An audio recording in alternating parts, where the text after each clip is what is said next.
อย่าให้ถ่าโดนหลายรับสายแน่อย่าให้ถ่าโดนหลายรับสายแน่โอ้ยนอ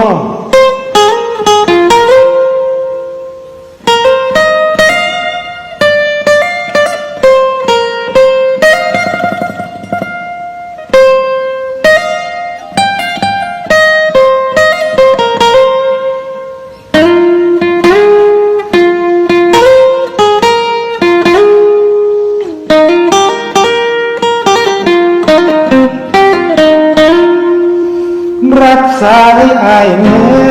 ซอยเทคแค่อ้ายในห้องเราจำเป็นอีหลีจังโทรหาเห็นเบอร์โชว์มาอยากจะทิ้งไปลืมกันแล้วบอกคนที่เคยรอขึ้นรถร่วมสาย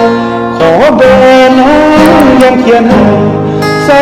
กระดาษมาฝรั่ง